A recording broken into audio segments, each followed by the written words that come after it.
I'm Aaron from PhoneDog.com, and Windows Phone 8 is hitting the marketplace just in time for the holiday season. You've got the Lumia 920 on AT&T, which is kind of the high-end Nokia offering, even though it's priced really well at $99.99 and available in a bunch of different colors. If $100 a little bit too much for you to spend on a smartphone for 2 years, take a look at the Nokia Lumia 820, which is the mid-range, if you can even call it mid-range, Windows Phone 8 device on AT&T made by Nokia. It's packing a 1.5 gigahertz dual-core processor, an 8-megapixel camera, and a pretty nice body with a 1,650 milliamp hour removable battery and 4G LTE connectivity. Is this a device to get? Should you spring $50 more and get the Lumia 920, or maybe $150 more and get a hot new Android phone? We'll find out in the full review, but first, special thanks to our good friends at Best Buy Mobile for giving us devices like this for use in our One Paw Bandit giveaway game, which we just turn around and give to you for free on the site at instantwin.phonedog.com. When you walk into Best Buy Mobile, you'll walk out working. They'll get your settings set up, your web set up, all that stuff. So when you walk out the door with this device, whether you're buying it for yourself or your mom or for grandma, the settings are going to be good to go, and you don't have to waste your time doing that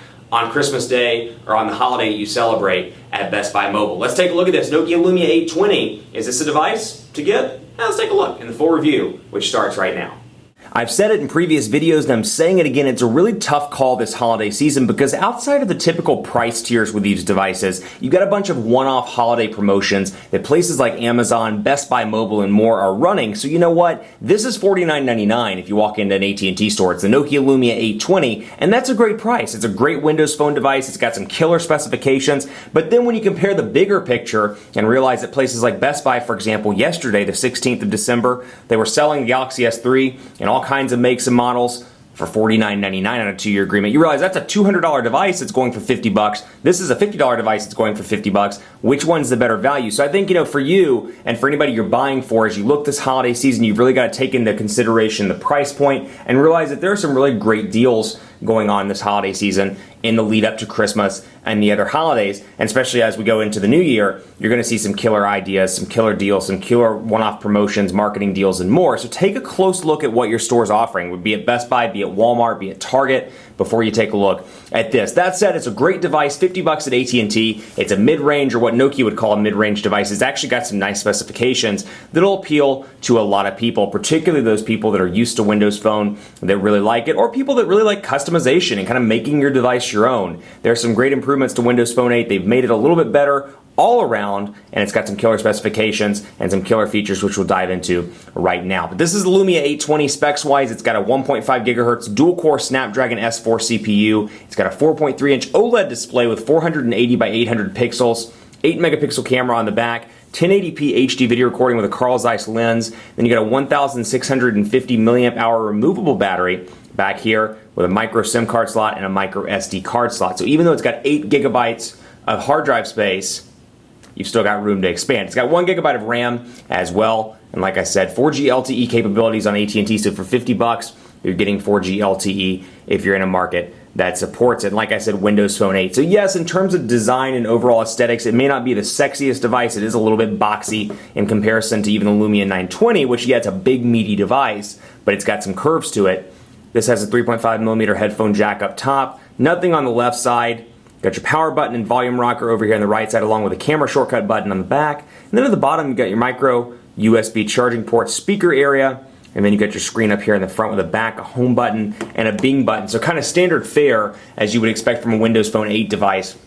Nothing really amazing here. I do like the fact that the battery is removable. I like the fact that you can access it. So if you're in that situation where you're in a meeting or you're on the road and you really need that extra battery, you can take advantage of that and pop it right in with the Lumia 820. But for $50, great specs all around, and we'll take a look at what comes out of the box. You've got the typical AT&T stuff, and this is something kind of to preface what I'm getting ready to say that I really like about Nokia's Windows Phone devices, because unlike Samsung and unlike HTC, this company's betting the farm on Windows Phone 8. And as a result, they're coming up with some great value propositions to really make you consider their device as opposed to the HTC device or as opposed to the Samsung Windows Phone out on the market. They're doing that a couple of different ways. 1, creative designs. 2, great price points. And 3, actually that would be a few different ways, not a couple. If you're one of those YouTube people that likes to correct me, go ahead and correct me on that.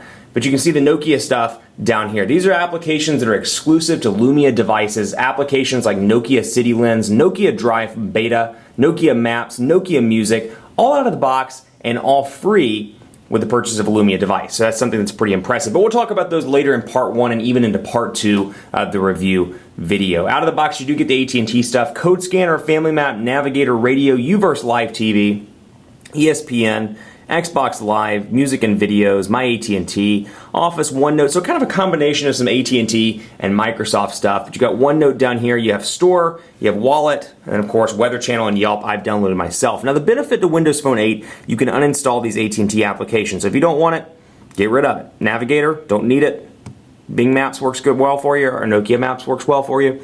Get rid of it. UVerse Live TV, etc. And you should have YP Mobile. I thought maybe I missed that. No, actually it's not installed on this one, or maybe I already deleted it in the unboxing. I can't remember. Pretty sure YP Mobile comes on this out of the box. But typical Windows Phone 8 look and feel, they've really kind of reinvigorated the home screen here with the ability to customize your live tiles to really make this device your own. So like they want to tell you in the press conferences, and like they've been harping on us to mention, and it's actually a pretty important point, no device is really the same when you look at it. You can delete stuff, move stuff around, really make this device your own, change it around, move stuff around, customize it, make the Weather Channel one small if you want to, make it large if you want to, so I can get easy access to the weather. And this is great because considering Windows Phone 7, this was a big problem I saw where you couldn't change the tile size of the Weather Channel, for example, or change the tile size of messaging, or change the tile size of people, where I can really see a use case where, come in here, need to read my messages, I can make it larger and get previews of my text messages as they come in. So that's one area where they've really customized and made it better.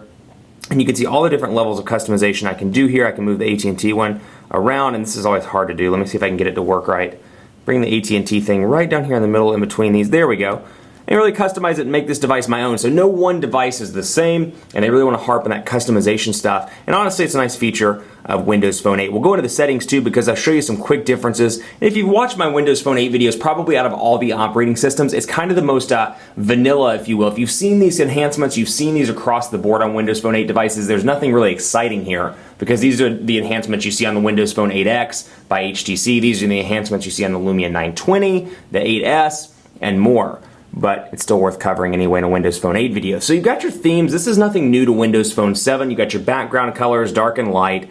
Again, nothing new there, but you've got a ton of different accent colors to choose from. I happen to be a big fan of crimson, and you can see new colors really make this device your own as opposed to the 6 or 7 colors that came with Windows Phone 7. I found that really boring, and like a couple of weeks in, I found myself wanting to change it all around a million times, and unfortunately I couldn't. But you've got some new ones, steel, you've got this kind of mauve, you've got an olive color, so a lot of different choices to go with right here. And as a result of being able to customize these, like I said a second ago, you've really got more information coming to your home screen. You've got new people coming to your home screen, more weather information, perhaps the week in review, like you got down here, the week forecast rather, calendar stuff, pictures, Facebook. I can spread it out. You can see this picture I took of Dallas a couple of weeks ago showing up on my Facebook timeline, which we'll go ahead and open this up. And if you want to follow me on Facebook, it's facebook.com/HiAaronBaker is the username.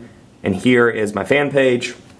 And we'll go right in and take a look at what an application like Facebook looks like. You've probably used Facebook on your Android or your iOS phone or BlackBerry or whatever phone you've got. And if you're new to Windows Phone 8, it's going to be important to see how those applications work on a new platform. And I'll say it's very clean. It's very different still to this day. I find the whole, just little things like the way the text kind of falls off the side of the screen. I find it to be, really clean and really kind of a new look in certain ways, and then in other ways I find it to be kind of annoying. And of course you can come up here and scroll around and move that as you see fit. But here's my info, and we've got 3,864 likes on the fan page. Facebook.com/HiAaronBaker is that. And then of course the wall where all the people have commented, which I love reading those comments. Photos, info, my wall, and of course I've got some different posts that I've done and more. So again, kind of a stock look and feel here, but you've got some customizations. It definitely looks different than anything you've probably seen from iOS or Android. So if you haven't spent a second with Windows Phone 8, these applications are going to be important to kind of show off. And these are what I consider to be flagship applications like Facebook, Twitter, really important to the overall first look for a lot of people when it comes to Windows Phone 8, if that makes sense. So you got Facebook there, and then of course you got one of my favorites, the People Hub, the Me Hub, which I'll come in here, and you can see that I've linked it up with my Outlook account and my Twitter account. So you're seeing the Twitter account come through. This is actually my work account. This is not my Aaron C. Baker personal account, but you can see the work account coming in here, and I've got a couple of different options. I can post an update directly. I can check in. I can set a chat status. I can post this to Twitter right now, but I can link different accounts together. So Facebook, Twitter, a couple of different Microsoft applications and more, and really post an update either across all of those. I can customize those and say, hey, here's one for Twitter, here's one for Facebook, here's one for updating through whatever other social network I use. Then you get your notifications here. You can see people have mentioned me in tweets.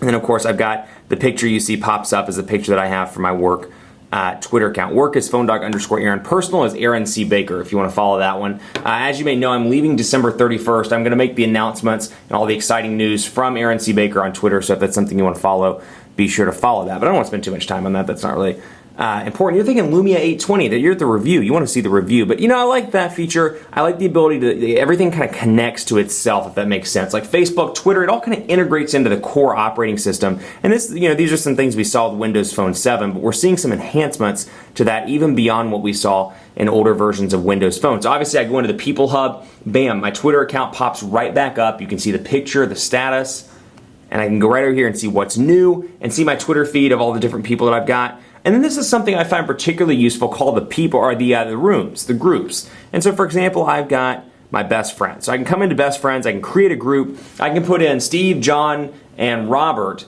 and those can be my best friends. Those are totally names I pulled out of thin air. I do not have friends. I mean, I'm sure I've got friends named Steve, John, and Robert, but totally out of thin air. I've got those in the group. Let's say they all have Windows Phone devices. I can add them to this group and we can kind of have a chat within the group, and it doesn't come out of your text message allotment, which is nice for some people. And then you can share calendars, share updates, and more, all from the convenience of this one group. So it's really about taking groups to the next level. I find it useful where another place where I think this would be incredibly useful for families that have Windows Phone, obviously by Family Room right here, which is particularly useful.